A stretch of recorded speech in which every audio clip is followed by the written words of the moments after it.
Okay, so good evening, everyone. So we are continuing from last week's topic. We're talking about religious oppression, and also we talk about how to live harmoniously with different faith belief systems. And now we talk about different sort of cults, or how cult mentality is being developed, not just an external group, but sometimes within the mainstream religion. So it's a cult group mentality, often magnified by unethical behavior by the leaders or even the followers.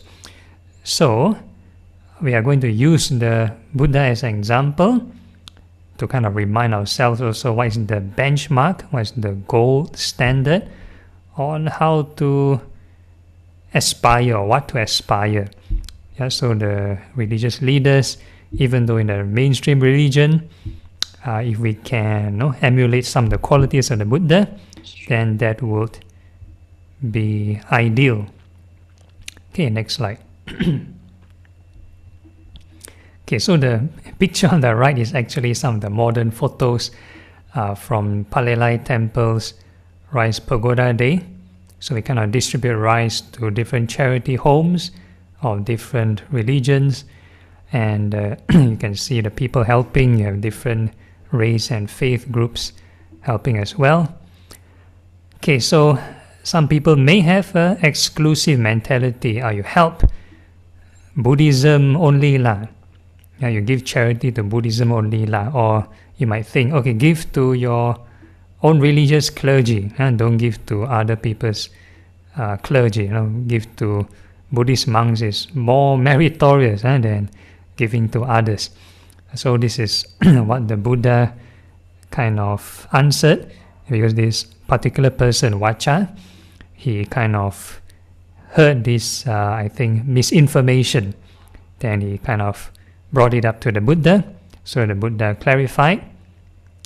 So he accused, or rather he brought up the issue. Gautama the contemplative says this: only to me should a gift be given.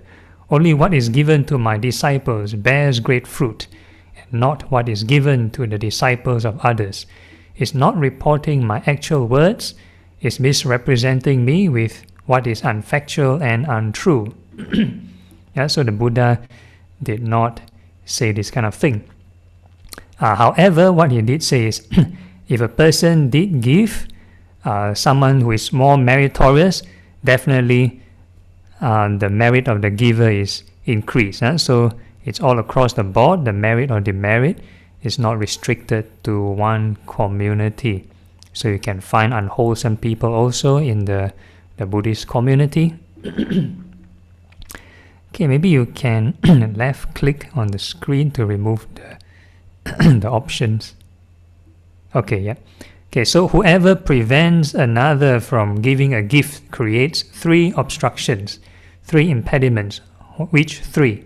He creates an obstruction to the merit of the giver. So if you tell someone this misinformation, you only gain little merit if you give someone else, or give to someone of a different faith, of a different religion. So then end up the donor don't want to give to that charity home. Imagine the charity home is nearby his house, right below his flat, right below or right outside his house. He don't want to give. Then he have to go all the way to the Buddhist temple, miles away, just to give and sort of create more merit. Then, like our temple's case, then excess food we have to send to their delivery truck and let them bring back to their home again. So that is wasting of resources also. So first, create obstruction to the merit of the giver. Then the second one, an obstruction to the recipient's gains. So the recipient or the charity that needs help will receive lesser because of this kind of misinformation. And prior to that, he undermines the harms and harms his own self.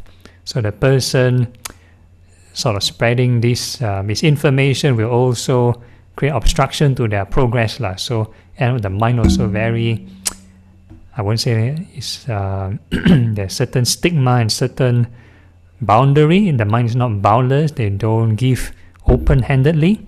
They only give to a certain specific group. So that is the issue. Of course, when we give, we also give with wisdom lah. We don't give to criminals and terrorists and gangsters and stuff like that, right? So you have to give with discernment also. Okay, next. Okay, so the Buddha, not only is he open-handed, he is also not a control freak. It's not like some maybe the cult-like kind of qualities where they themselves, one person, hold the knowledge and don't share to anyone. So the Buddha also share openly the knowledge. You can question. It's not like, oh, you cannot question, only he knows the answer, then he has authority over everything, which is not true. So there's a case where the Buddha asked Venerable Sariputta. So Venerable Sariputta is the wisest chief disciple amongst all the disciples. So the Buddha asked this Venerable Sariputta, do you believe in the teachings or not? Yeah, whatever the Buddha teach, basically in this context, the 5 powers. So we talk about the faith, effort, mindfulness, concentration, wisdom. I think we covered that last year. So the 5 powers. Do you believe in that teaching? So basically what the Buddha asks is, do you believe in the Buddha's teachings or believe in the Buddha? So Venerable Sariputta said no, he doesn't believe. Then the Buddha asks, what do you mean by you do not believe? So Venerable Sariputta said, only through experience, then he knows that this teaching is true, it's not through belief. So Venerable Sariputta's answer is he have to experience it for himself to accept it. So in the case for Venerable Sariputta, he have experienced and seen it for himself, so that's why he doesn't believe, he have understood. Okay, so the Buddha replied, excellent Sariputta, excellent. Those who have not known, seen, penetrated, realized or attained it by means of discernment would have to take it on conviction in others, whereas the case of Venerable Sariputta, he doesn't have to base on belief. Okay, so that's this particular sutta. Okay, next. Yeah, so the Buddha also don't emphasize on the worshipping of his body, of his person. So there's this particular case, there's a very sick monk called Vakali, Venerable Vakali, and he is known to be the disciple that is faith inclined. That means he doesn't really kind of investigate what the Buddha teaches. He's kind of, every time when he looks at the Buddha, he just look at, oh, how magnificent the Buddha, how handsome, how bright looking, how awesome he looks. So that's Venerable Vakali. So he's not interested in the teachings. He just just like to look at the Buddha. So one day he's sick, and he heard that the Buddha came by his monastery. So as a duty of the monk or the disciple, they have to kind of get up and pay respects to the Buddha. So as the Buddha entered his hut, he tried to struggle, tried to get up, but cannot because the body is too sick. So the Buddha stopped him and said, enough, Vakali. What is there to see in this vile body? He who sees the Dhamma, Vakali, sees me. So the Buddha is saying, if you're able to see the truth, then you'll be able to see the Buddha. So the Buddha is not emphasizing on the physical body. It's not, of course, in formalities, conventional formalities, we do all the bowing, the paying respects. But the true Buddha is in the Dhamma. You want to really understand what the Buddha is about, you need to experience the Dhamma. You need to practice and experience the Dhamma. He who sees me sees Dhamma.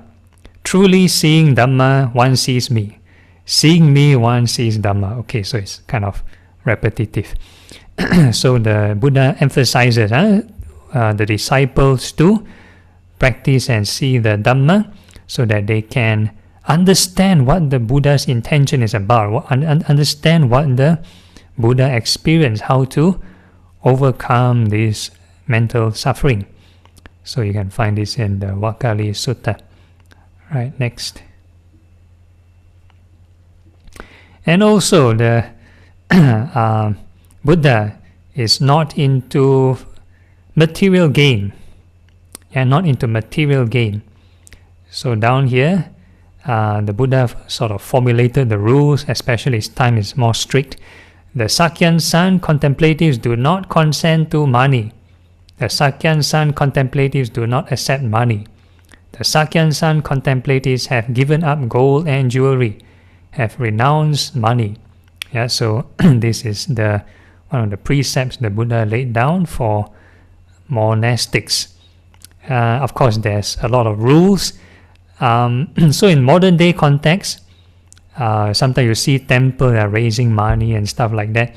So normally the monks themselves do not, if they want to follow the rules, they are not the one personally raising the money. So the fundraising part, they normally kind of initiated by the lay person, the lay committee.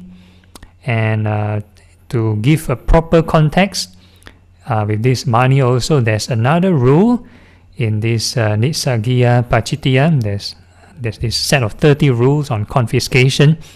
It is mentioned that if someone insists on giving money to the monk, they cannot, they are on a rush, they cannot buy items to give the monk, and the monk can appoint a steward, that means a layperson, to accept the money, to sort of be the financial manager, to kind of keep, be the safekeeper for that money, so that the monk can use it on the bottom 4 items, 4 necessities: food, robes, lodging, medicine.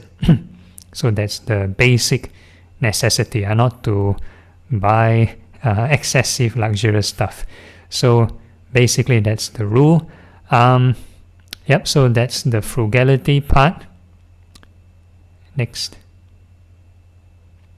Okay, then we are going to move on to the next PowerPoint file. So at the meantime, anyone has any queries, any questions, do feel free to ask. Monday, I think there's a question in the chat. It says that if superior is verbally abusive to you or left you on you alone in the office most of the time, how should I use Dharma to handle this? I don't see it in the chat here. Was it the previous lessons question? It's a previous lesson. I don't think. Oh yeah, it's 16 January. I'm so sorry. Yeah, because I heard this question before. Okay. So I answered it already. Yeah. Okay, no problem. Okay, so again, it's so now we're going to talk about assertive and aggressive. So this might be related to the question we also covered on like self-defense on the previous lesson also. So where to draw the line when you talk about non-violence, and if a person is too soft, will they be taken advantage? So we are going to talk about this. Next slide. So we're going to take the Buddha as an example. How assertive, or how do you call it, assertive or aggressive is the Buddha with regard to teaching. So there's this case where the Buddha had a conversation with a horse trainer. So the Buddha himself, before he was a monk, he was also an expert charioteer. So he knows about horses pretty well. So he asked this horse trainer, the person is called Casey. So the Buddha asked him, Casey, you are known as a horse trainer. How do you tame a horse in training? So he said, Bhante, I tame a horse in training sometimes gently, sometimes harshly, and sometimes both gently and harshly. So if gently means like verbally, sometimes through oral command, verbal command, the horse will listen. Then harshly is like, sometimes they might use whip. Then both gently and harshly is both mixture, by verbal or sometimes shouting, or gently and harshly. So Casey, what do you do with a horse in training that is not tamed in these forms of training? That means if a person try all methods, you whip the horse, you give verbal command, the horse don't follow the command. In that case, Bhante, I kill it. Why is that? So that I don't disgrace my tradition. So the horse trainer, in this case, probably is a royal horse trainer. So they train horses for maybe military. So the horse needs to follow command, because if the horse don't follow command, then basically the army cannot function, cannot battle efficiently. So he mentions that he will kill the horse if the horse don't subject to any of these kinds of training. Okay, Bhante, the Buddha is the supreme trainer of those who wish to be tamed. How do you tame a person in training? So the horse trainer asked the Buddha back, how do you train your disciples? How do you train your disciples? So the next slide. So the Buddha sort of answered in a similar fashion. Casey, I tame a person in training sometimes gently, sometimes harshly, and sometimes both gently and harshly. So the Buddha have to explain what is gently. So the gentle way is this. I teach them, this is good bodily conduct, this is result of good bodily conduct, this is good verbal conduct, this is the result of good verbal conduct, this is the good mental conduct, this is the result of good mental conduct, such are the gods, such are the humans. So basically it's just very casual teaching or formal teaching, but not in a stern manner. So it's like a very objective, as a fact kind of discourse. So this is the gentle way. And a harsh way is this. I teach them, this is bad bodily conduct, this is the result of bad bodily conduct, bad verbal conduct, result of bad verbal conduct, this is the bad mental conduct, result of bad mental conduct, this is the hell beings, such are animals, such are ghosts. So basically, gentle way is just say the good things, say about doing merit, the results of good. And a harsh way is basically not threaten, but if you do something bad, then there's bad result lah. Then talk about the hell realm, all those animal and the ghost realms and their sufferings and so on. So this is the harsh way the Buddha teaches. Okay, next. Okay, then both gentle and harsh way is this. I teach them, this is good bodily conduct, the result of good bodily conduct is the good verbal, and vice versa. So both good and bad. Right, so basically the combination of the previous two. Then this Casey continued to ask the Buddha, Bhante, what do you do with a person in training who are not tamed in these forms of training? So this Casey asked the Buddha back the same question he threw at him. So he said, what do you do to the disciple that no matter what you train, then sort of don't listen to you or don't improve? Okay, next. And the Buddha said, in this case, I kill them. So this, if you hear this statement itself, can be shocking, right? Then this guy also feels shocked. Hey, this case also feels shocked. Bhante, it's not appropriate for the Buddha to kill beings. Yet you say you kill them. So what do the Buddha mean by killing? Right? It's true, Casey, it's not appropriate for the Buddha to kill beings, but when a person in training is not tamed in any of these forms of training, the Buddha doesn't think that he should advise or instruct that person. His fellow monks also don't think that they should advise or instruct that person. It is killing in the training of the noble one, when Buddha doesn't think that he should advise or instruct that person. So basically, when the Buddha kind of, I would say, boycott you, or the rest of the knowledgeable Sangha members kind of boycott you, then that means it's game over. That means you're kind of no hope already. No hope in the training. That it is killing in the training of the noble one when his fellow monks also don't think that they should advise or instruct that person. So basically, if a person has no hope, then basically whatever reason, probably the karma is too strong, too bad. So one good example would be maybe this venerable Devadatta. So Devadatta is to the extreme end of the spectrum. He wants to harm the Buddha, wants to overthrow the Buddha, wants to kill the Buddha even. So that is very extreme really. So basically cannot even change that person. So in that way, it's killing that, I would say, chance for that person to kind of improve. Or rather, they themselves kill their chance to improve. So the Buddha is very compassionate. If the person is themselves not open, maybe very stubborn or very full of hatred or full of wrong view, then it's a bit hard to teach them. Okay, next. Okay, so some other harsh example. Some of you may think, okay, the Buddha only teach about bad karma and hell. So some of the case studies, if you want to know about how the organic kind of conversation or how the ground up kind of conversation, person to person conversation between the monks and the Buddha. If let's say a monk has done something wrong, then this is how the monk and the Buddha's conversation is like.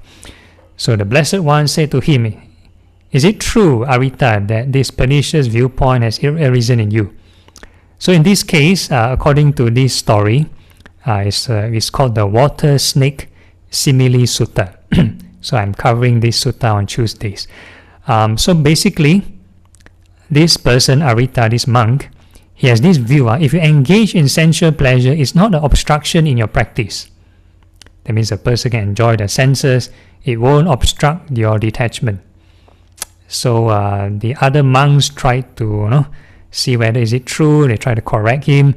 Then if it doesn't work, then the rest of the monks report to the Buddha, and the Buddha, the Buddha is not just biased. He called forth this Arita and double check with him. Is it true that you have this view? Then the Arita agreed. He acknowledged, yes, indeed, Lord, I understand the Dhamma taught by the Blessed One as such and such, that if you engage in sensual pleasure, it's not an obstruction in your practice. So the Buddha, kind of give a lecture, kind of lectured him, worthless man. So that's this Ajahn Thanissaro's translation. Ajahn Sujato's translation is futile man. So basically it's a bit degrading. Basically it's to wake up their idea, because if you say nice thing to him, you're smart, you're very you're very intelligent, you're very wise. Basically it's a wrong kind of reinforcement. So the Buddha have to resort to some harshness in this case out of compassion, because the Buddha see that he still can be rescued. If the Buddha thinks that this person cannot be rescued, then the Buddha basically is boycott the person really. So the Buddha still see that he can be saved or can be helped, and you have to resort to certain extremes. Another example would be, or another analogy would be like if a person is injured, like a child is injured, and they have some splinter stuck inside he swallowed some bones, for example, fish bones stuck inside the throat.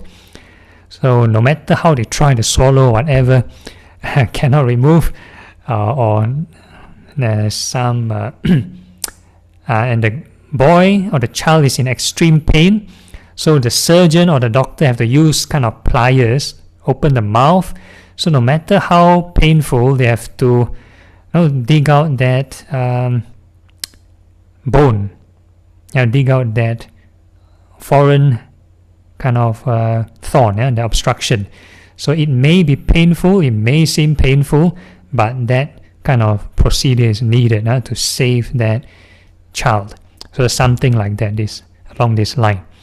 So the Buddha has to sort of use, in this case, this harsh word. Again, some people may take it out of context. Then some people might start to use harsh words all the time. No, if that is only for skilled and experienced persons. So in the case like the Buddha, he has the ability to know the mind. He has skillful means to train a person. Then by all means. So again, it's very subjective to the experience of the person. Okay, from whom have you understand the Dhamma taught by me in such a way? So this is one example. There might be other examples. You click on the screen. Okay, never mind. So some other examples would be, there's another monk who had sexual intercourse with his former wife. So the Buddha came to know about it and confirm whether is it true. Then the monk said, yeah, he did it.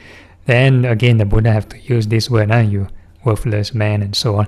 So, so these are some examples. The Buddha can be praising the sexual act and say, okay, nothing wrong with you. So the Buddha have to use, you need to discern right from wrong. And what is wrong, you need to treat the wrong action appropriately. And yeah, so that's the case study. So some other examples on harshness, like if you talk about hell, would be this particular sutta, divine messengers. So the Buddha mentioned bhikkhus. Bhikkhus means monk. Here bhikkhus, someone engages in misconduct by the body, speech and mind. In consequence, in the breakup of the body after death, he is reborn in the plane of misery, in the bad destination, in the lower world, in hell. There the wardens of hell grab him by both arms and show him to King Yama. So there's actually a court proceeding in hell, saying, this person, your majesty, did not behave properly toward his mother and father. He did not behave properly toward ascetics and Brahmins, and he did not honor the elders of the family. May your majesty inflict due punishment on him.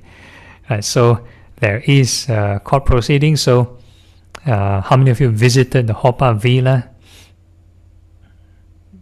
Yeah, some of you did. So that's the artistic kind of version. So in the Buddhism, there's also this thing. Okay, next slide. Then King Yama interrogates and cross-examines him about the first divine messenger. Good man, didn't you see the first divine messenger that appeared among human beings?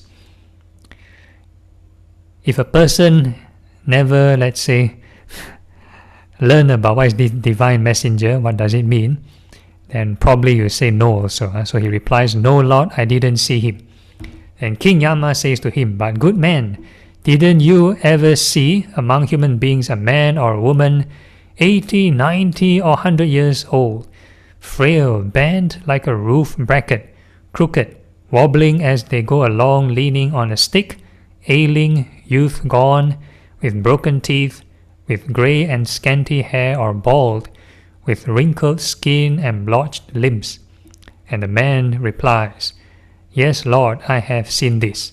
So the first divine messenger is aging. So basically the idea is to encourage this urgency, because life is short. What are you going to do about it? Okay, next. And King Yama says to him, good man, didn't it occur to you, an intelligent and mature person, I too am subject to old age. I am not exempt from old age. Let me now do good by body, speech and mind. No, Lord, I could not. I was heedless. Yeah, so this Q&A starts to get a bit repetitive. Okay, then King Yama said, through heedlessness, good man, you failed to do good by body, speech or mind. Surely they will treat you in a way that fits your heedlessness. That bad karma of yours was not done by your mother or father, nor by your brother or sister, nor by your friends and companions, nor by your relatives and family members, nor by the deities, nor by ascetics and Brahmins. Rather, you were the one who did that bad karma.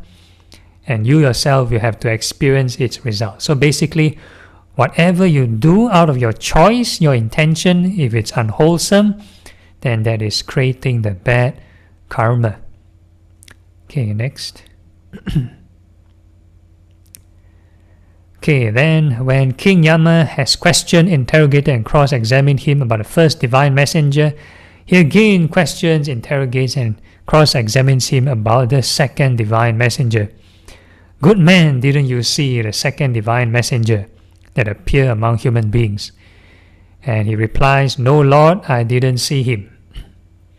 Yeah, so this divine messenger is not some holy being, but life lesson.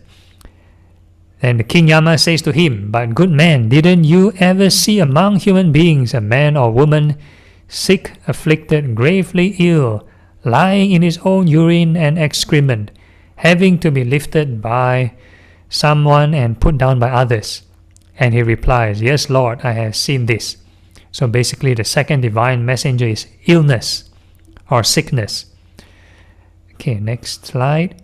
Also the same objective, it's to let you see the urgency and the shortness in life.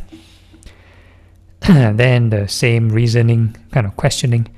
Then King Yama says to him, good man, didn't it occur to you, an intelligent and mature person, I too am subject to illness. I am not exempted from illness. Let me now do good by body, speech, and mind. No, Lord, I could not. I was heedless. Then the same thing, through heedlessness, good man, you fail to do good by body, speech, or mind, by yourself, not by your friends or relatives, not by other people.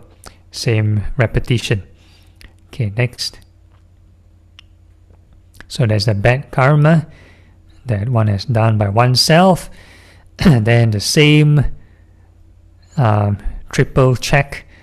And when King Yama has questioned, interrogated, and cross-examined him about the second divine messenger, he again questions, interrogates, and cross-examines him about the third divine messenger. Good man, didn't you see the third divine messenger that appeared among human beings? And he replies, no, Lord, I didn't see him. Right, so we normally think divine messenger is somebody, like someone holy, some saint. So this person also thinks, no, I didn't see this person. So again, King Yama have to tell him, okay, what's the third divine messenger? But good man, didn't you ever see among human beings a man or woman 1, 2, or 3 days dead, the corpse bloated, livid, and festering? And he replies, yes, Lord, I have seen this. That means an image of a dead person or dead corpse. So basically the third divine messenger is death. Next slide. Then King Yama says to him, good man, didn't it occur to you, an intelligent and mature person, I too am subject to death. I am not exempt from death. Let me now do good by body, speech, and mind. No, Lord, I could not. I was heedless. So the same thing, King Yama repeat the same formula. It's your choice to do the unwholesome deed, not by someone else. So basically you have to reap what you sow. Next slide. When bhikkhus, King Yama has questioned, interrogated, and cross-examined him about the third divine messenger, he falls silent. Then the wardens of hell torture him with the fivefold transfixing. They drive a red-hot iron stick through one hand and another red-hot iron stick through another hand. So the fivefold transfixing means 5 different directions. They use the hot rod to drive through you. They drive another red-hot iron stick through one foot and another red-hot iron stick through the other foot. So basically the 4 limbs. They drive a red-hot iron stick through the middle of his chest. So one more through the chest, so total 5. There he feels painful, racking, piercing feelings. Yet he does not die so long as the bad karma is not exhausted. So basically a person has to experience this extreme pain until whatever bad deeds they've done is kind of repaid back or kind of ripened. So in order to go through this extreme pain, a person needs to do a lot of extreme harm. So basically, extreme harm, you get extreme pain back. So, one of the examples we talked about previously is about killing. So killing and violence is no. All right, next slide.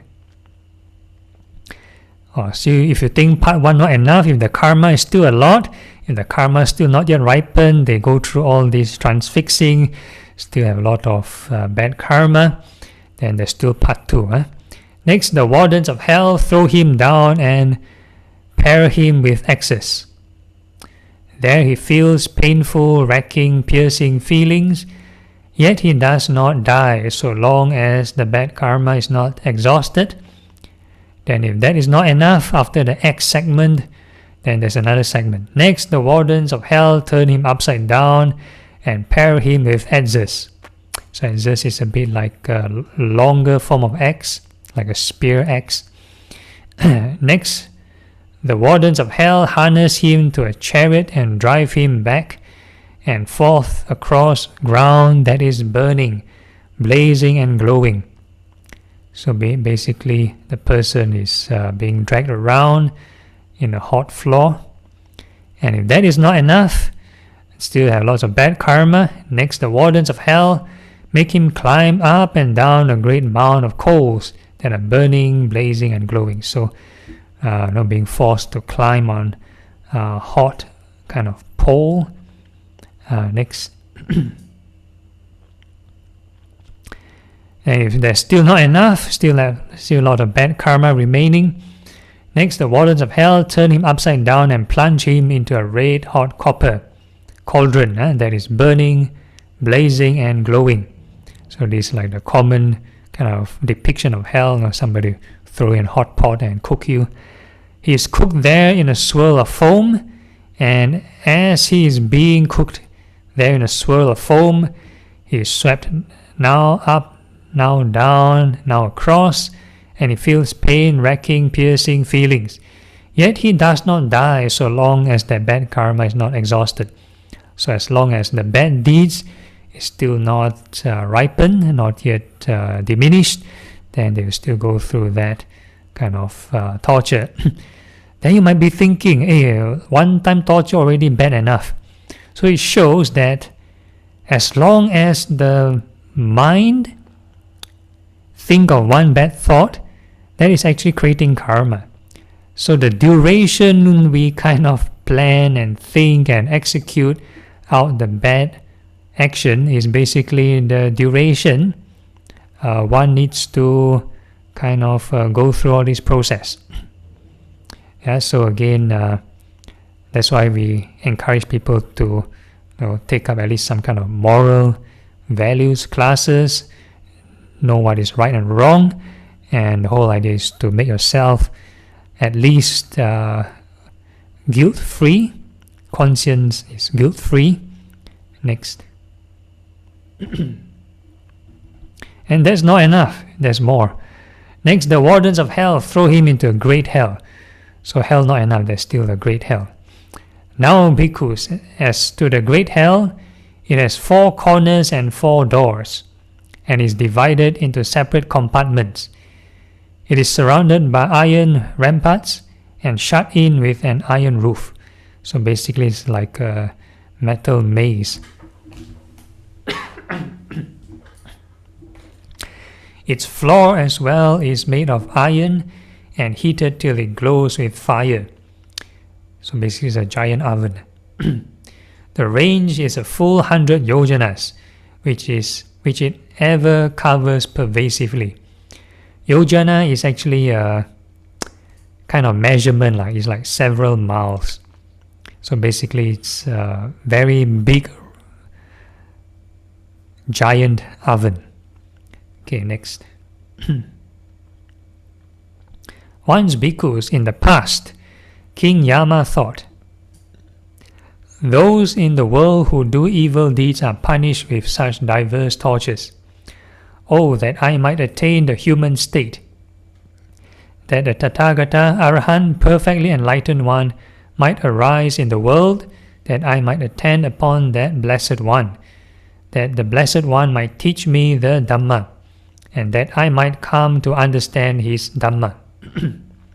So even the Lord of Hell himself, this King Yama, also want to be reborn as a human, to learn the teachings of the Dhamma, so that he can sort of escape this cyclic existence. So in Buddhism, we believe that everyone have to go through this samsara, wheel of birth and death, until one is liberated. So as long as we kind of create karmas, good or bad, then we are subject to the ups and downs. Sometimes we are reborn in heaven, sometimes we go to hell, sometimes we are born in the animal realm, the human realm. So we need to try to escape as fast as possible. Because I'm not repeating something that I heard from another ascetic or Brahmin, but rather I'm speaking about a matter that I have actually known, seen and understood myself. So basically the Buddha experienced it himself. Either he heard from Yama personally through conversation, or he recalled his past life, as King Yama himself has a past life. Okay, next. Though warned by the divine messengers, those people who remained heedless sorrow for a long time, having fared to a lower realm. But those good people here, who when warned by the divine messengers, never become heedless in regard to the noble Dhamma, who having seen the peril in clinging as the origin of birth and death, are liberated by non-clinging in the extinction of birth and death. Those happy ones have attained security, and they have reached Nibbana in this very life. Having overcome all enmity and peril, they have transcended all suffering. So in this case, the last point has a mixture of both gentle and harsh messaging. So the harsh part is talking about hell. It seems like scaring people. So some people may think a lot of the religions down there talk about hell and stuff like that. So we need to take in context the good side also. We also teach about heaven, talk about better states. So in this case, for Buddhism, we talk about something higher. We talk about liberation. So once a person liberated, they won't go through the birth and death cycle. Next.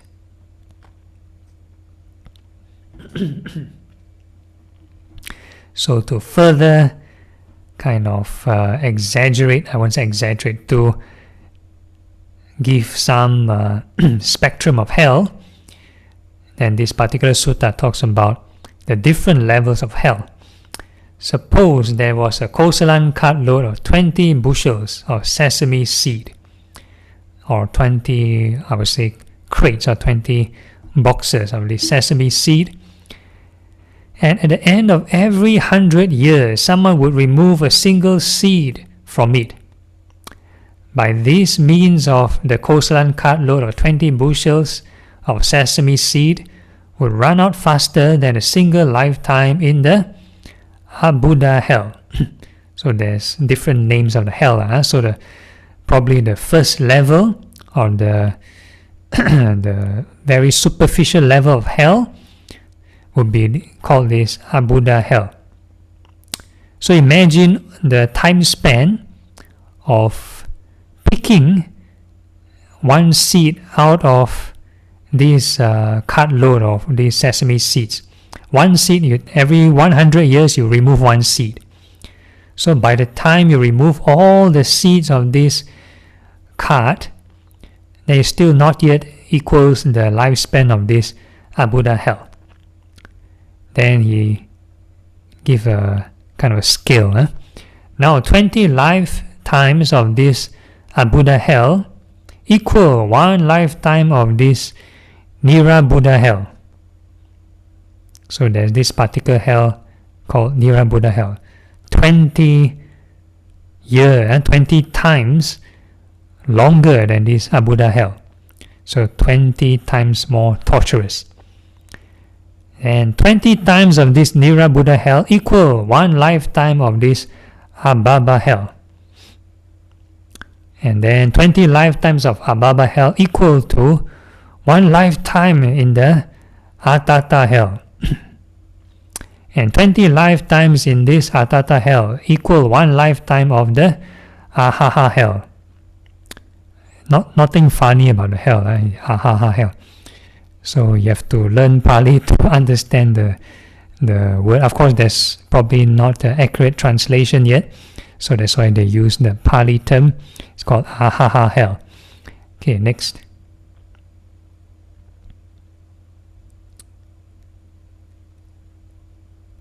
Next slide.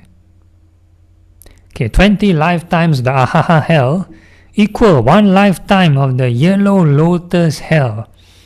So you see lotus names coming out. Some people may think, hey, lotus is a symbol of purity in Buddhism. Might sound like some heaven or something, right? So, but no, this is the name of the hell called yellow lotus hell. 20 lifetimes of the yellow lotus hell equal to one lifetime of the sweet smelling hell. Well, hell can smell sweet some more. And you might think, where got torturous? Not torturous. And next one. 20 lifetimes of this sweet smelling hell equal to one lifetime of the blue water lily hell. The name sounds nicer and nicer. Then you might think, hey, is this hell a good place to go to or not? Okay, so in the Theravada text, there's no mention of the description of this hell, but in the Mahayana text, there's some mention. So, if I'm not wrong, they mention this blue water lily hell is akin to the cold hells. So it's so cold when the person got wound in the body, then it will crystallize, then ice shards will form. Ice shards will form out of this skin. So basically they are being pierced by ice. So it's called blue water lily hell. And probably the sweet smelling hell is because of the decomposition and the fermentation of the bodies. So it's called sweet smelling hell. 20 lifetimes in the blue water lily hell equals to one lifetime in the white lotus hell. So the hell getting more lotuses. And 20 lifetimes in the white lotus hell equals to one lifetime in the pink lotus hell. Yeah, so all these different hell.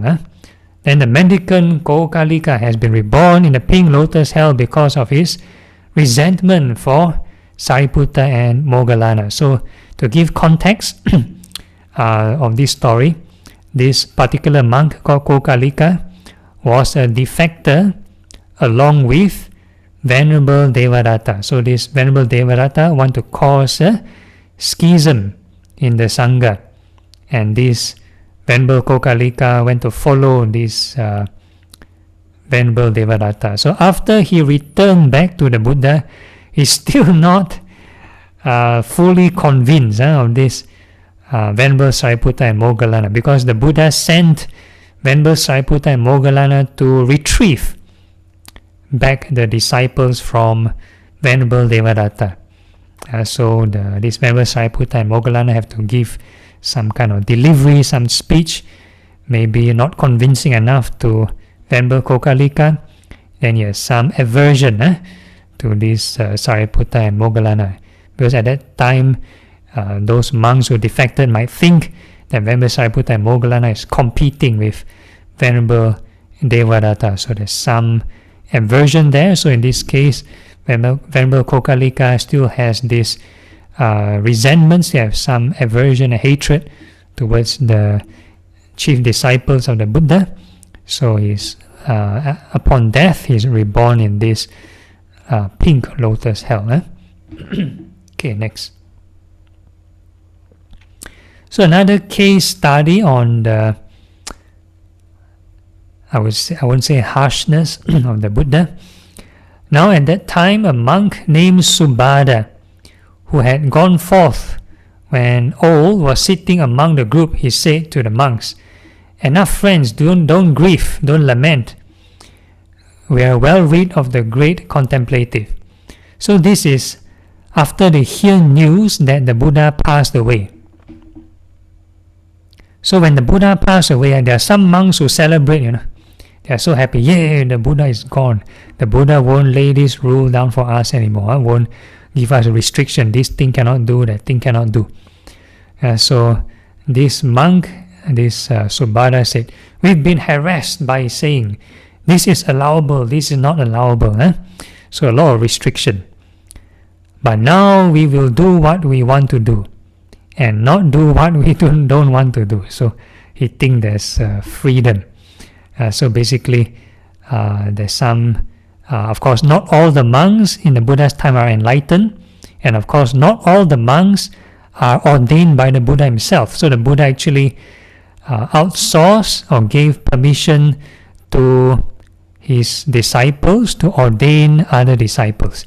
So sometimes probably not enough QC, quality control, then you have all kinds of monks. Even in the Buddha's time have this issue already. Okay, next. Okay, so with regard to assertiveness, so we talk about the Buddha's example, and now we're going to talk about how can a lay person apply this thing in their daily life. So some people may think, oh yeah, being Buddhist you can be a pushover, right? So no, you need to show some assertiveness. So in the case of parents, in 5 ways young householder, parents thus ministered to as is by the children show their compassion. So the Buddha is talking about different roles and responsibilities of a child towards a parent, the parents towards the child. So in this case, it's a parent towards a child. They restrain them from evil. So the parents should teach the children moral values. So sometimes if a child, let's say, too young, don't understand, so sometimes might use some scary stories like hell and so on. They encourage them to do good. So encourage the child to do good. They retrain them for a profession. They arrange a suitable marriage. So that was 2,500 years ago. But with regard to the third point, train them for profession. So basically as a parent, you equip them with whatever knowledge and skills you have so that they can survive in the outside world. And the fifth point, at the proper time, they hand over their inheritance to them. So the parents need to be responsible, make sure the child have good enough qualities, have enough responsibility to receive this inheritance. Okay, next. Okay, so that's the end of this slide. Shall we proceed to the next one? Any questions so far?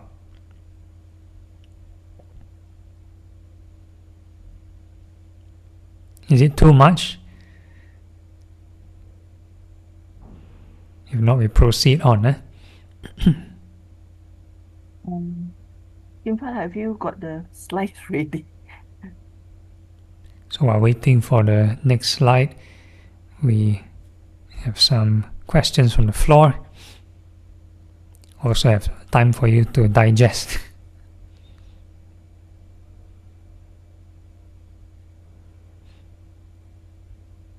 Yeah, Bante give Kim Fat some Okay. to go and retrieve the other. I think he prepared the 2 slides. Oh, okay, it's ready.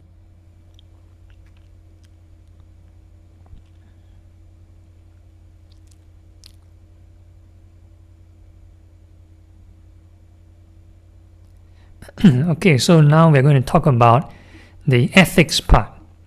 So this has got to do with the precepts, more on the precepts, the monastic code with regard to violence.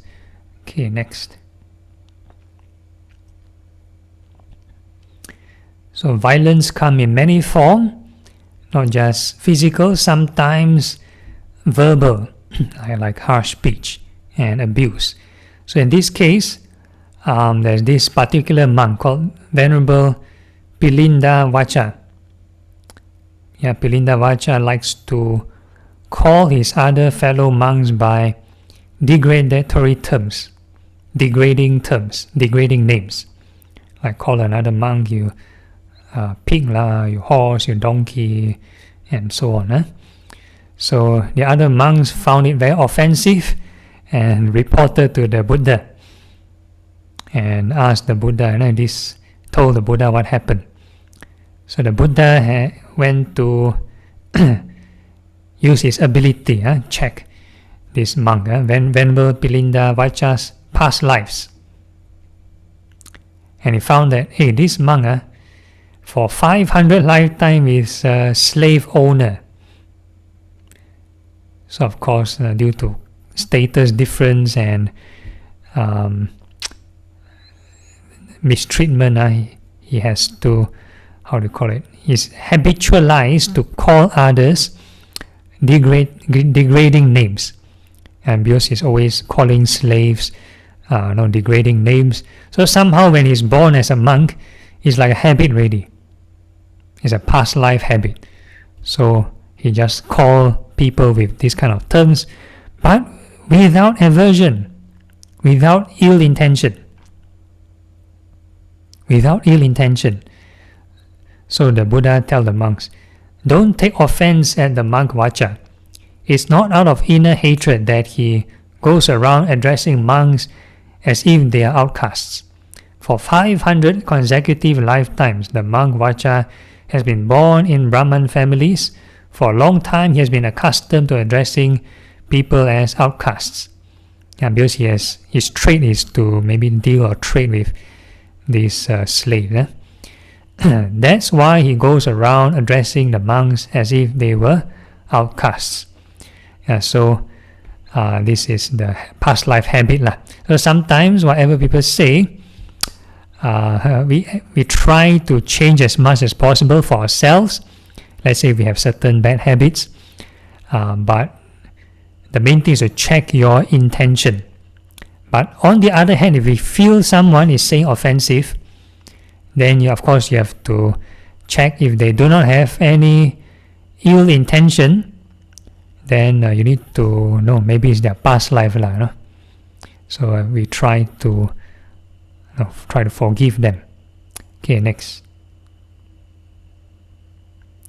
So again, the repetition of the 5 precepts. So we kind of chanted it earlier on. Refrain from killing, stealing, sexual misconduct, false speech, and taking of these intoxicants. So basically, these are the 5 precepts which a lay person has to observe. Okay, next. Okay, so next we're going to talk about this Venerable Devadatta again. So this picture talks about him attempting to kill the Buddha. So he tried to roll a large boulder from a cliff, tried to roll down and crush the Buddha.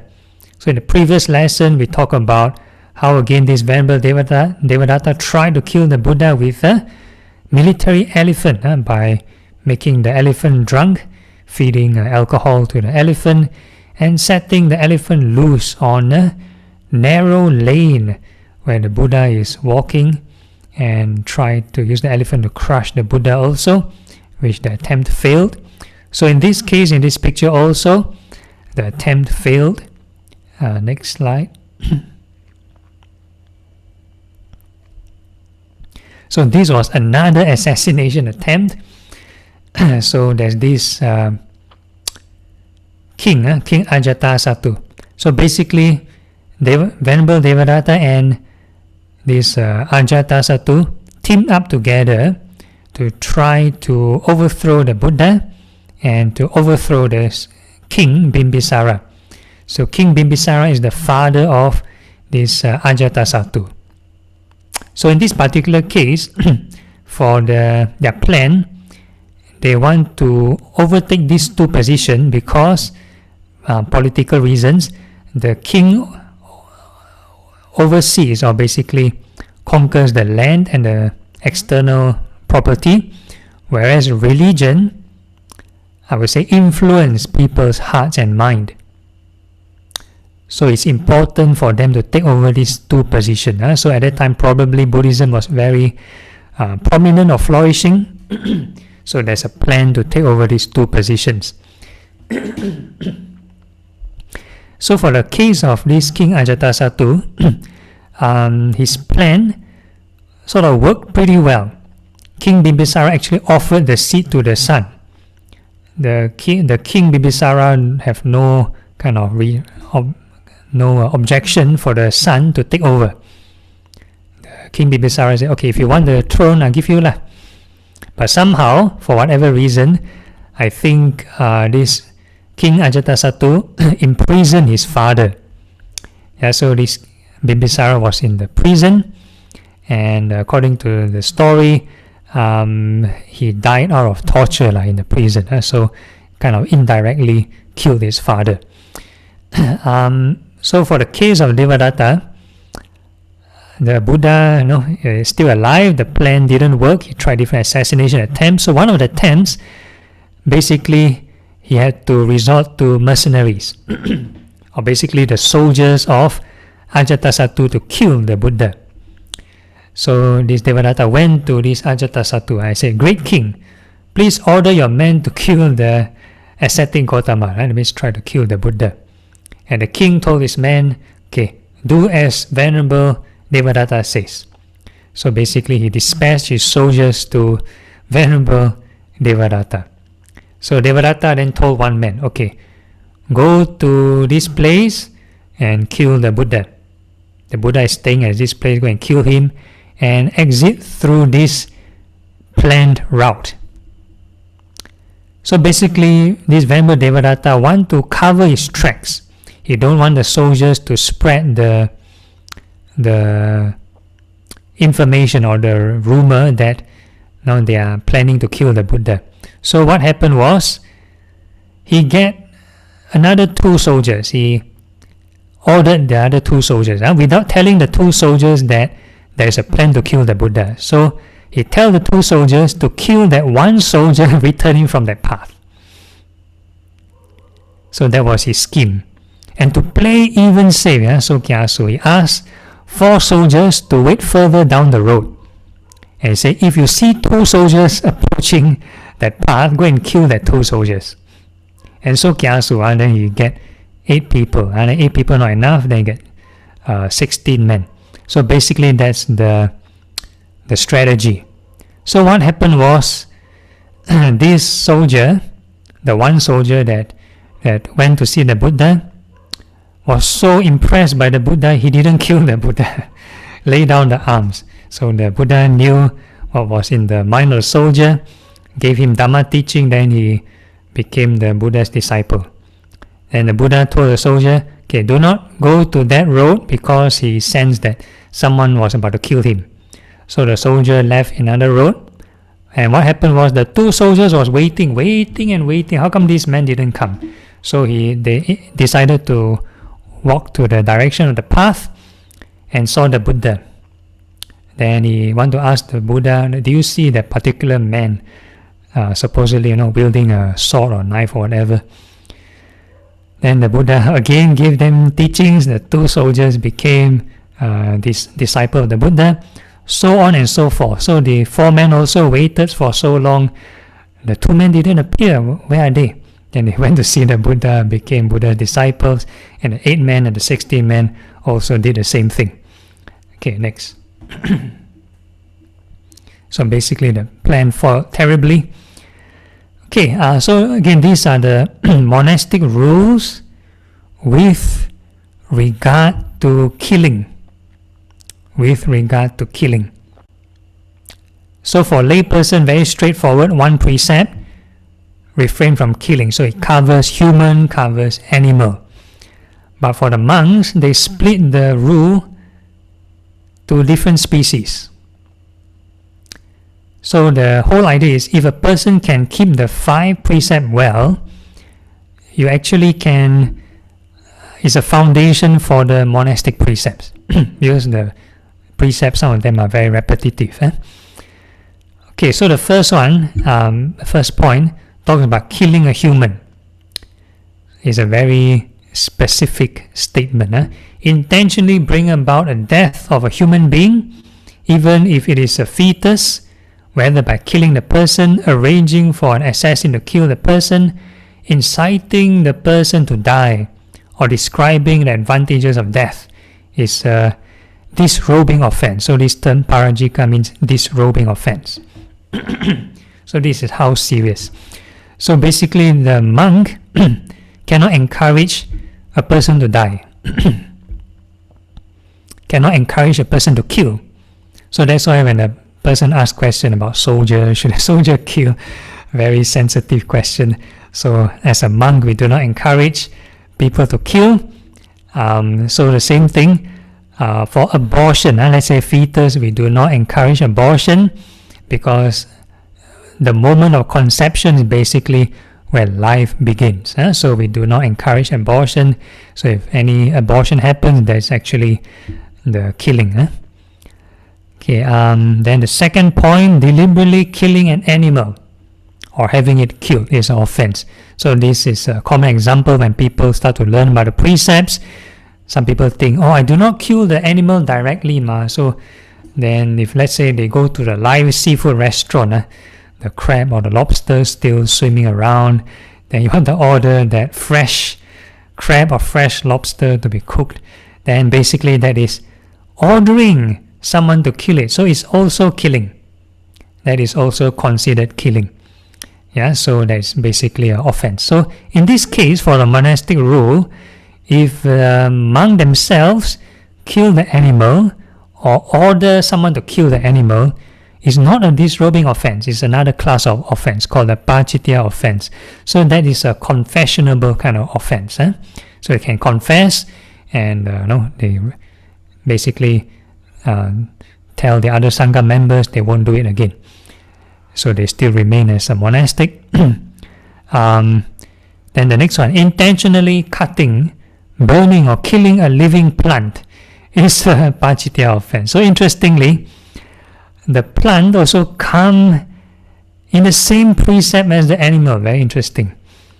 So there's a context behind this rule. Why there's such a rule? Some people think, you don't kill animal, but doing planting or gardening should be okay. Right? So for a lay person, it's okay. But for monks, somehow, for whatever reason, the monks may have more spiritual power. So according to this story, the monk was chopping a tree. So the monk, when he was chopping a tree, somehow the tree spirit can feel it. The tree spirit can feel painful. Then the tree spirit is telling the monk, stop, don't chop. So when the tree spirit extends the arm to stop the monk from chopping, when the monk swing the axe at time, the tree spirit's arm got chopped off. So the tree spirit was so angry. At the moment, the tree spirit felt like killing the monk. So the tree spirit decided, okay, by control, went to report to the Buddha. You see this monk chop a tree, injured me.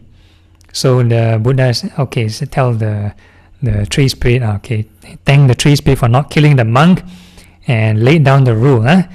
Tell the monks, do not intentionally go and harm the plant. So for fully ordained monastics, we are not allowed to do any kind of gardening or anything to do with the greens. But interestingly, in the Thai tradition, we ask the novice monks to do it. So like the grass cutting or the cutting of the tree, chopping of the tree, we ask the samanera to do it. That means the not fully ordained monk to do it. So the fully ordained monk observe these 227 precepts, which includes this one, whereas the novice monks don't have this precept. So the novice monk go and do it. So one of my hiking trips, we call it Tudong. So the monk also have outfield in Thailand. So sometimes you have to walk through this forest and this thicket of plants, all the lalang and so on. A lot of greenery, very thick greenery. So how to bash through? So we asked the novice monk to be in front. Then the novice monk have this like Rambo knife like that. Then he do the cutting, he go and cut. Then he lead the way. So he cut through the forest, then we just follow. So this is how they do it in Thailand. Okay, next.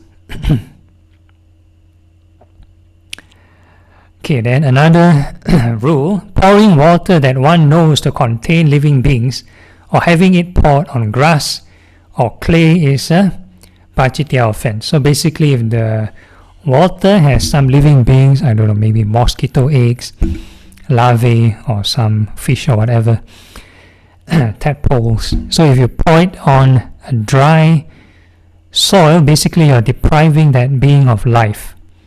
So that being supposed to survive on the water, you pour on dry land or anything dry, then they out of water, they cannot breathe. So it's an offense.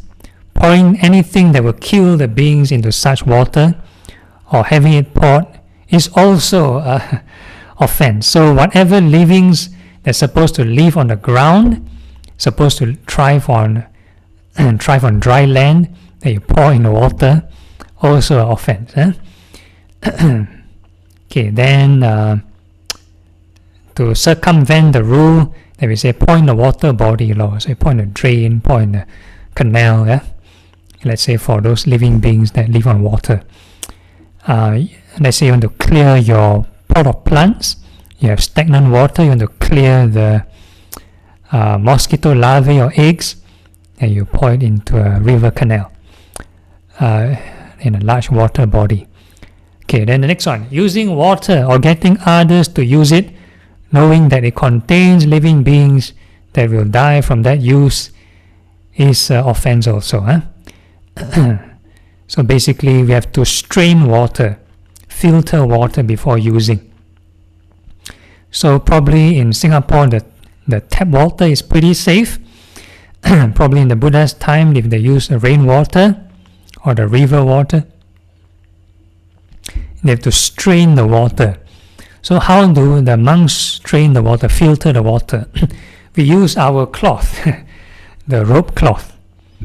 So we use, or basically any cloth, we use it as a filter. We tie it to the funnel and we pour the water through that cloth, and it should strain away most of the living beings. Okay, then the next one, digging soil, commanding that it be dug is an offense also. So basically the fully ordained monks by right shouldn't do any gardening. So that's why the monks go for alms round. So probably in the Chinese traditions you might be curious, Chinese monks do farming. So they have historical context. Probably in China there's different periods of time. Buddhism was persecuted, so when the monks have to run away from the cities, run away from the emperor, run away from the soldiers, and hide away in the remote places, and they cannot go for alms round. So what they do? Then they have to do gardening law. They have to plant their own crops, so no choice. So they have to do it for survival. So that is historical context. But in Theravada countries, Theravada Buddhist countries, so far maybe no oppression yet, so the monks still can practice the alms round. So when they practice the alms round, then no need to do this farming. So the monks actually by right don't have to do any kind of farming. So like we mentioned, if let's say there's a need to do gardening, then someone else will do it. Ideally a lay person will do it, but if no lay person do it, then the novice monk sometimes will have to do it also. Okay, next. Alright, so today we watch video. Last week no video, so today got some video. So you watch between these two timings, 1745 to 2015. So you open this YouTube video. So we're going to talk about how to reinforce these monastic rules either through state intervention versus monastic self-governance. In fact, I think before that you need to share sound. Otherwise, we can't hear.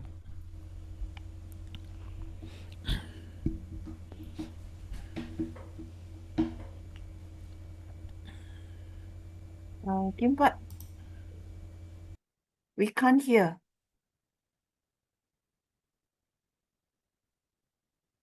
Oh.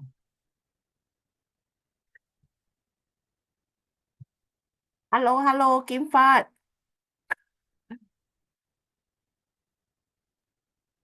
Yeah. Yeah, you got to you stop share and then you go out first. And then you share and then you share the sound as well. You click share.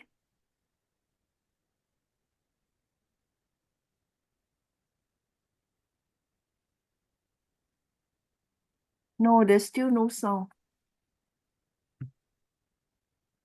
You stop share. Okay, now you share, and then on the right hand side you see share sound. Do you see when you click share?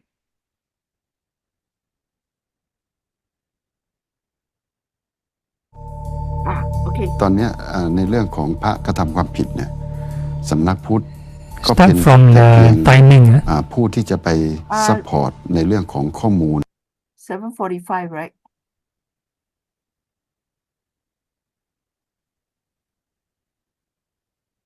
No. Bante, is it 7:45? I think it's 17:45, right? 17:45. Okay. Yep.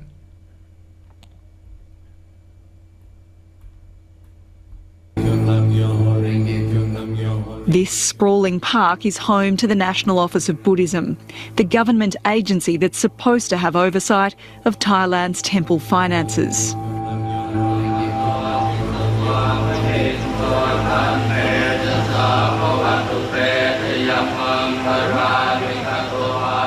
Itaporn Chaniam is the National Office of Buddhism's director. By law, temples are meant to open their books to his agency every year.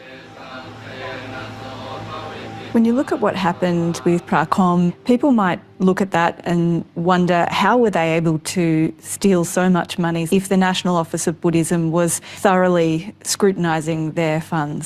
เราก็เข้าไปทำการตรวจสอบนะครับก็ปรากฏว่าก็ไม่มีการตั้งคณะกรรมการในการดูแลเงินไม่มีบัญชีรับจ่ายที่จะให้เราตรวจสอบได้จึงเป็นที่มาสำนักงานพระพุทธก็ต้องไปขอความร่วมมือจากผู้ที่มีอำนาจคือกรมตำรวจสอบสวนกลางในการที่จะเรียกพยานหลักฐานแล้วก็เอกสารต่างๆเอามาตรวจสอบนะครับโดยพนักงานสอบสวนครับ He says his agency has limited powers to conduct its own investigations and that needs to change.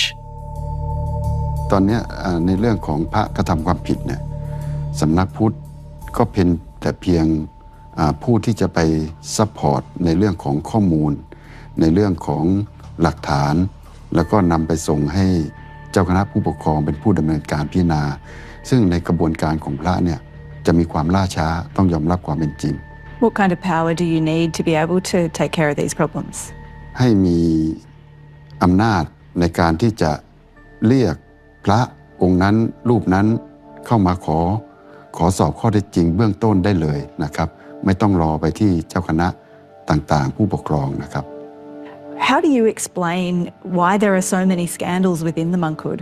อันนี้ก็ต้องเรียนตามตรงว่ารูปแบบของผู้ที่มาบวชเป็นพระเนี่ยคือมีทั้งผู้ที่ศรัทธาเข้ามาบวชเพื่อปฏิบัติตามหลักธรรมคำสอนนะครับอีกส่วนหนึ่งก็อาจจะเข้ามาบวชโดยมีเจตนาแอบแฝงมาเนื่องจากสภาพเศรษฐกิจเนื่องจากสภาพของสังคม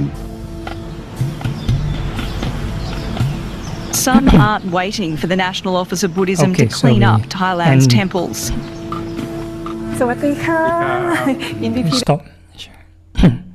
Okay, so this is with regard to money criminal cases. So there's this particular office in Buddhism that kind of oversees the money issue. So like in the first lesson, we talk about the financial reasons.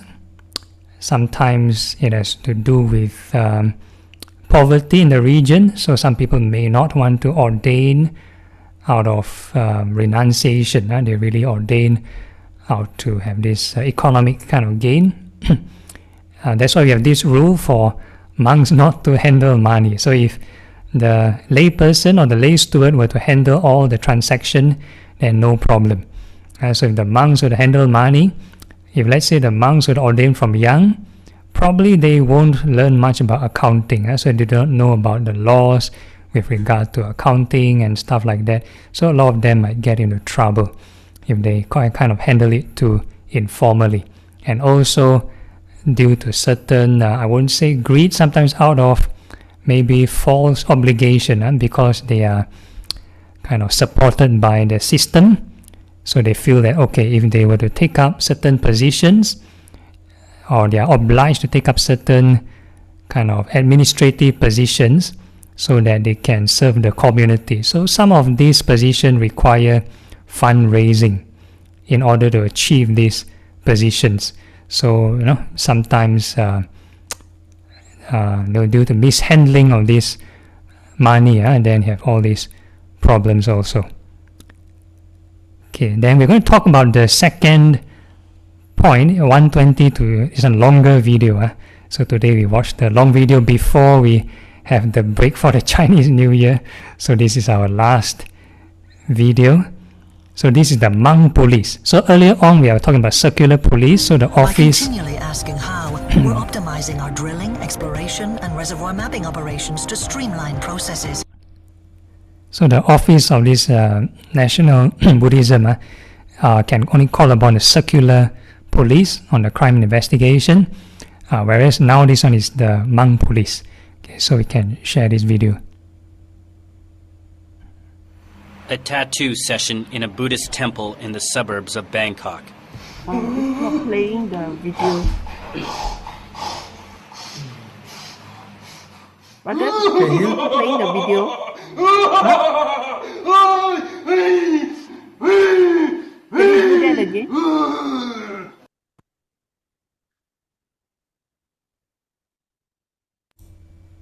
Sounds very scary, I'll let you guess.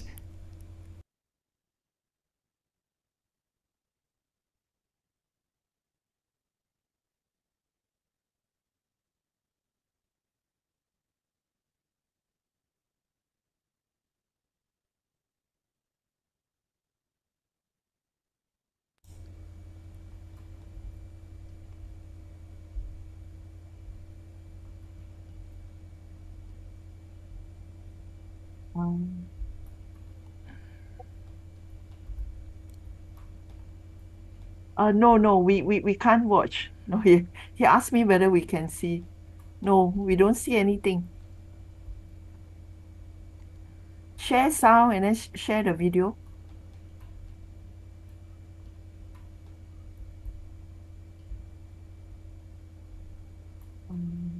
I can't share because I'm doing recording.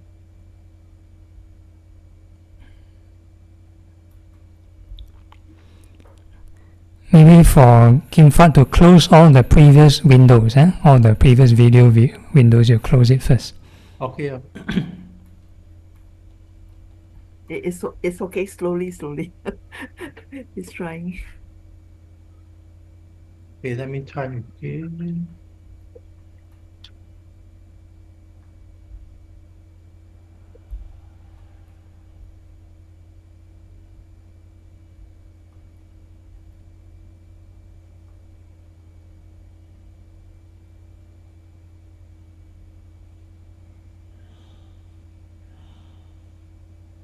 A tattoo session in a Buddhist temple in the suburbs of Bangkok. Can you hear me? Can you watch?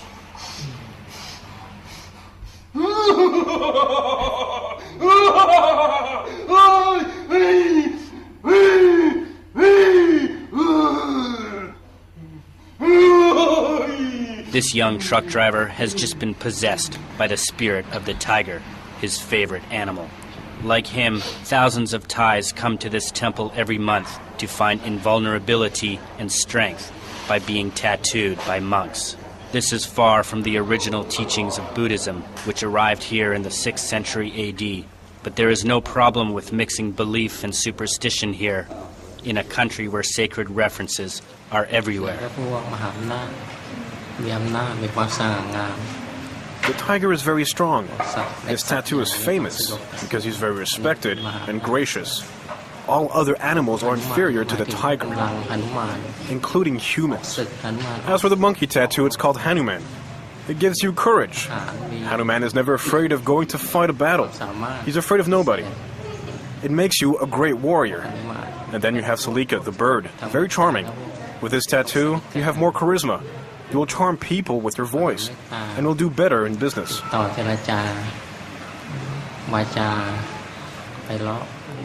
In order to counter excesses and abuses among Thailand's 500,000 monks, the clergy had to take some measures.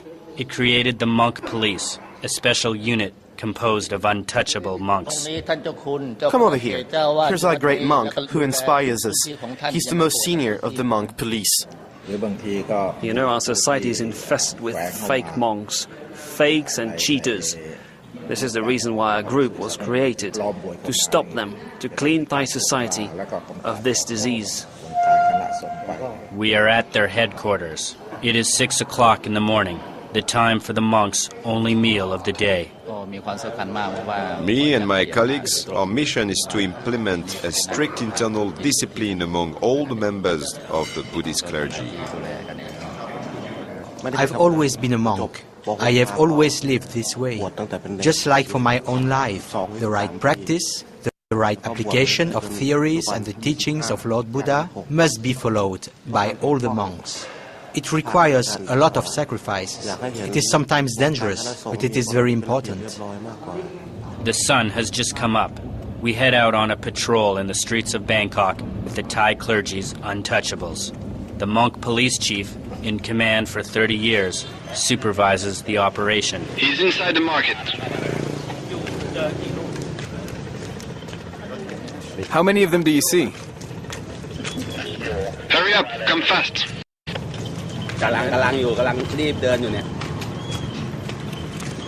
About 10 monks, accompanied by civilian aides, set out. The deputy chief goes to apprehend the suspect.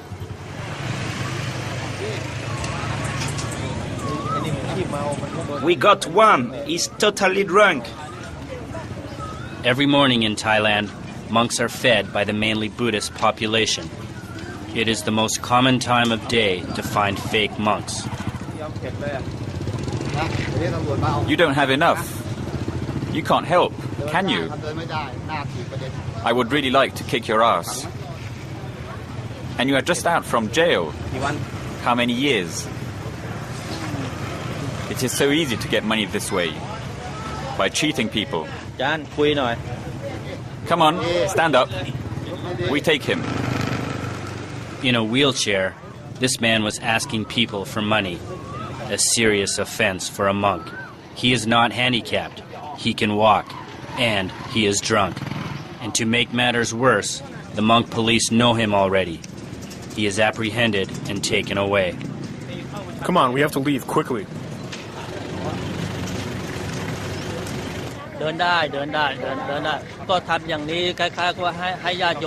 Look, you can see.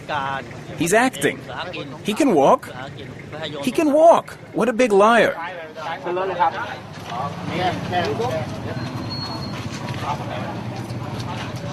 It is the end of the patrol and the beginning of the troubles for this fake monk. Let's go. An average of about 10 fake monks are arrested every day in Thailand. The hunt never ends. Sometimes it turns violent for us. We often have fights. Some of us have been attacked. Others have been strangled by the offenders. Some of the fake monks sometimes have a weapon hidden in their bag, like a knife. So it's often dangerous to go out in the field.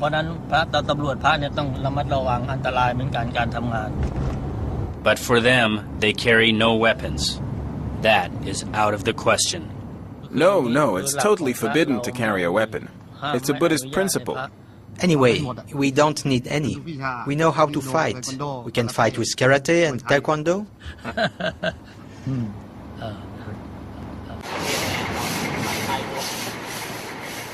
Back at the headquarters, the monks come back with their prisoner.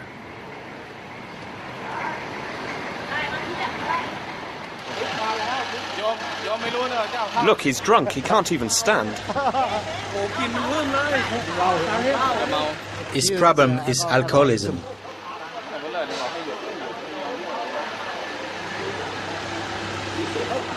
You're shaking a lot. Is it because you want to fight or because you're scared?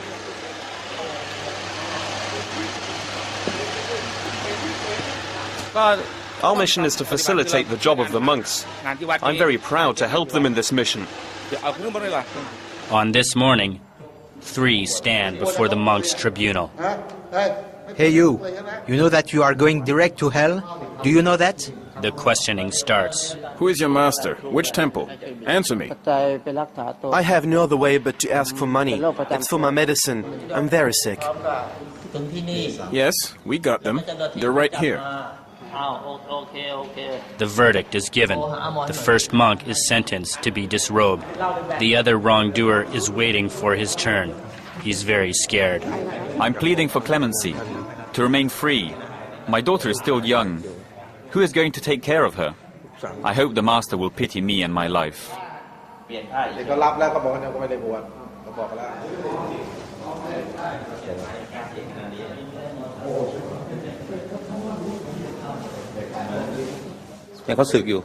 All right, it's over for him. He's a normal man again. This monk has been condemned to return to civilian life. He won't wear the saffron robe ever again.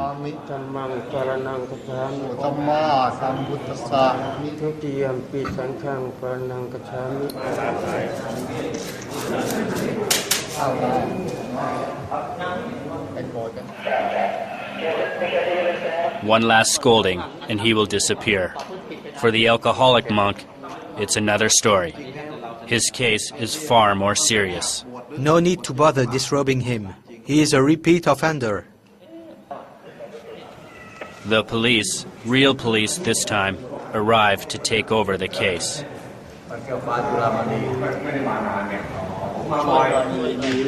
He uses a fake monk identity card.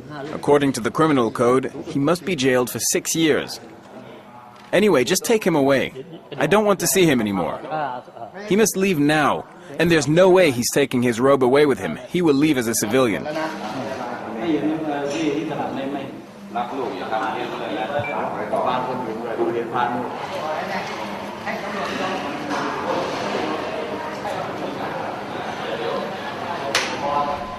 Okay, this is the end of the video.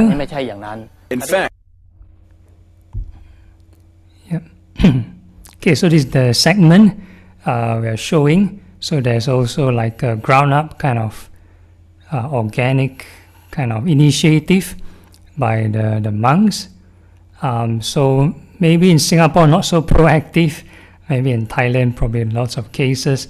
Then you have heard the sort of monk police that they also encountered violent attacks. Some of them they face attacks and so on. So like in Singapore, if you come across supposedly bogus monks, if you want to kind of approach them, make sure you not to over aggravate them if you do not want to get into a fight.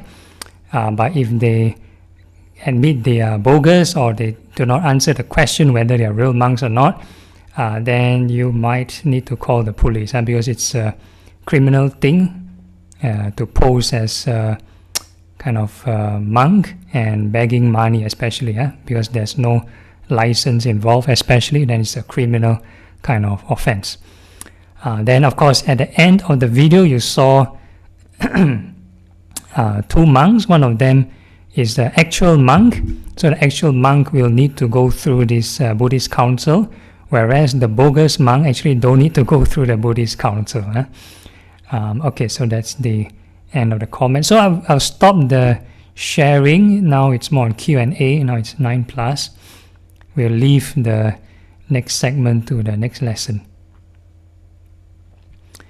Okay, any questions or anything?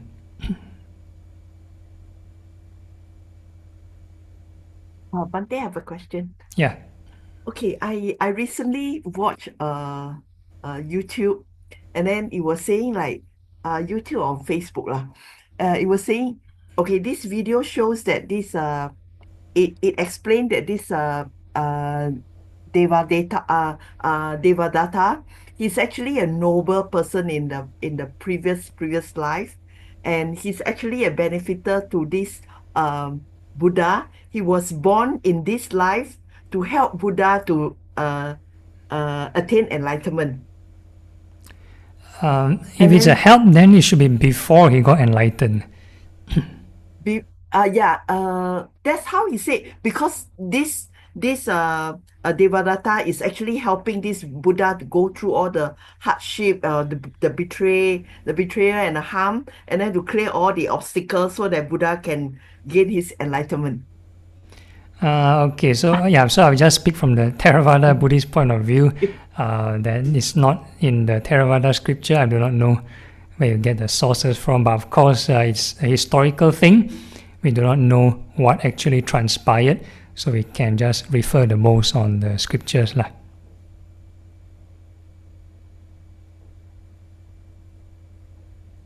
So what does the scripture say? So if I'm not wrong, at least the Theravada scriptures talks about Devadatta. He's being after the last moments he went to hell.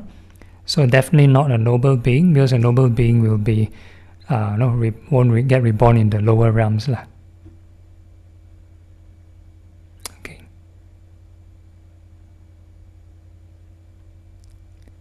Okay, any other questions?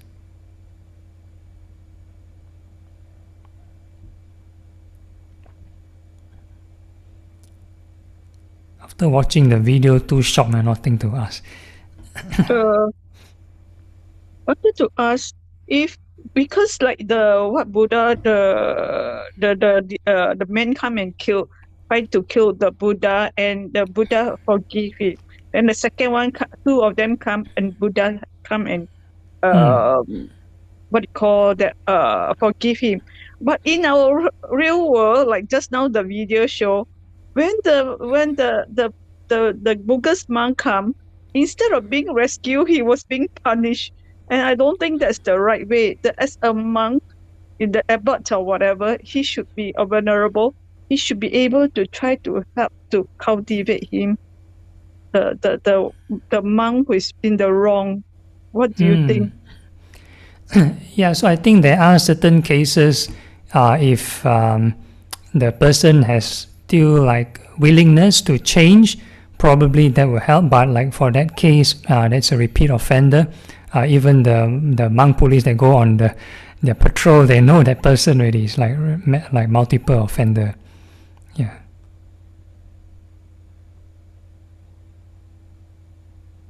So like if some people cannot change, then the law will have to come into action.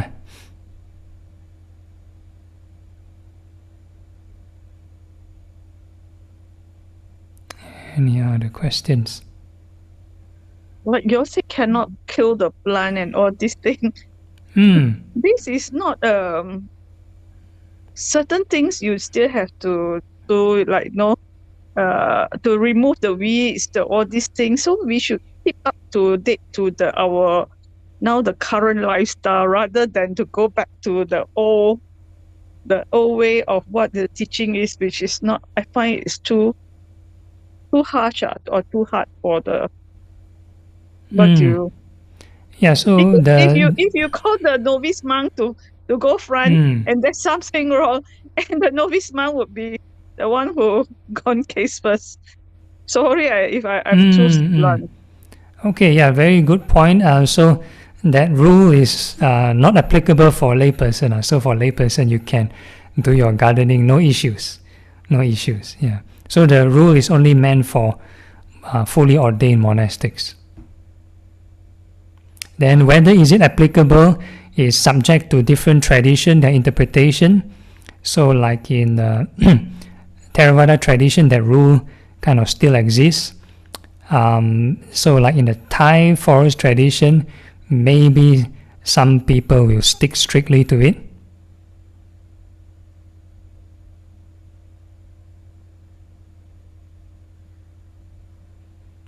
Like some of the monks I know, when they go hiking, when they go up and down the the slope, they want to prevent fall, they have to grab the plant.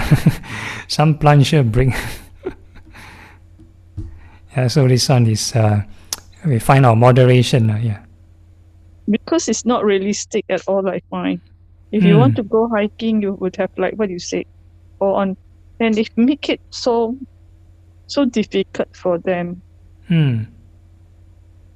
Yeah, so this one is depends on how one interpret and apply in their life. So the rule again, especially the not so serious rule, there are these 4 great standards. That means there are 4 kinds of allowables or flexibilities. So the first one is, if the Buddha don't allow and the society don't allow, then don't do lah. For example, like killing, stealing is no. And the second one is, if the Buddha don't allow, but the society allow, for example, drinking alcohol, then it depends on how serious you want to take your practice. So if you are serious, then you don't take lah. Then the third standard, if the Vinaya, if the monastic code never mention do not allow, but the society do not allow, then don't do it lah. And the fourth one, same, if the scripture never say don't allow and the society allow, then you have to see the situation. Okay, so we have this flexibility. So it has to be, again, case by case basis, depend on how one interpret and apply the rules.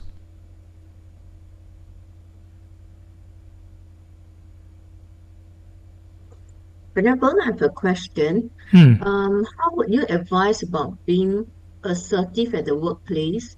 Because in Asia, very much we tend to follow what the leaders follow their instructions rather than question. Yeah. So how would you advise us to use this assertive feature in the workplace? Yeah, so I think it will be like case by case basis. Everyone has their different, I would say, temperament or inclination. So you might need different avenues of channeling your feedback or criticism. So you have to really talk to the person, know the person. So of course we use our loving kindness approach lah. If there's a means to talk nicely, you talk nicely. But if let's say certain thing crosses the line, and you know that person out of ill intention, then it's good to confront. First you do the soft approach, and if the person is getting physical or violent, you might get other colleagues involved. Yeah. Venerable, I find that I have a tendency not to speak up so much. It's like, don't cause trouble. Like, okay, even if you have to take on more work, just get it done and be over with, rather than to, no, I'm busy, can someone else take on? I find that I'll just take on so as to have no conflict with the person. Yeah. So is there any way I can build up this courage to dare to say no? So it needs practice. Yeah, so probably in your mind you need to drill, you need to look in the mirror, need to practice this one. Yeah. Okay. Thank you. Okay. Sometimes you might even ask your close family member or your friend to ask permission to role play. Imagine you are this nasty or demanding colleague, then you try to impose work on me, and let me practice how to reject you. Something like that. Now you need some exercise. But Bante, sometimes for our own peace, like what Sharon said, just take it on and move on, you see. If you think in the emotional and mental capacity you can handle, then by all means, it's your choice. Yeah. One day, actually, I thought about it, right? So I came to the conclusion is because it is the fear of what may happen if I say no. I may be seen as not being proactive, not like giving in to the school needs. Yeah. So it's like you just want to be on the good side of the person's book. So okay, I'll take on more load. Yeah. Yeah. So this one again, you have to see other options, see whether you can compromise or trade even. Yeah? Say, okay, I can't do this today. Maybe I make up to you something else, or do the work, some other task. Yeah.